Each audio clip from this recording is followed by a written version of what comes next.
এমপিওভুক্ত বেসরকারি স্কুল ও কলেজের আরও ২,০০০ শিক্ষক ও কর্মচারীকে উচ্চতর গ্রেড প্রদানের সিদ্ধান্ত নিয়েছে মাধ্যমিক ও উচ্চশিক্ষা অধিদপ্তর মাওসি।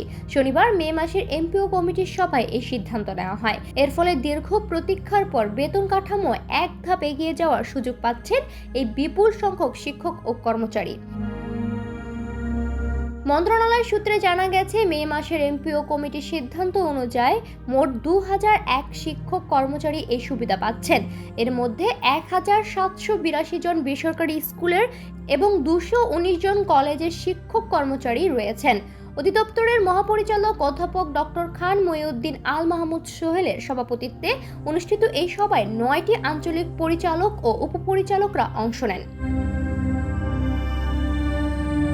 আঞ্চলিক পর্যায়ে বিশ্লেষণ করলে দেখা যায়, স্কুলের শিক্ষক কর্মচারীদের মধ্যে সর্বোচ্চ সুবিধা পাচ্ছেন রাজশাহী অঞ্চলের ২৮০ জন, অন্যান্য অঞ্চলের মধ্যে ময়মনসিংহের ২৬০, খুলনার ২৫৩, বরিশালের ২৩৬, রংপুরের ২১৩ এবং ঢাকার ১৯৪ জন এই তালিকায় রয়েছেন।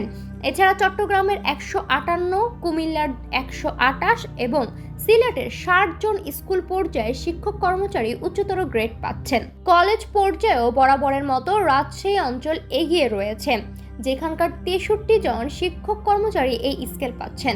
অন্যান্য অঞ্চলের মধ্যে খুলনায় ৩৭, কুমিল্লায় ২৭, ঢাকার ২৬ এবং ময়মনসিংহের ২৩ জন এই সুবিধা পাচ্ছেন। এছাড়া বরিশালের ১৭, রংপুরের ১২ এবং চট্টগ্রাম ও সিলেটের ৭ জন করে কলেজের শিক্ষক কর্মচারী উচ্চতর গ্রেড পাচ্ছেন বলে সভায় জানানো হয়।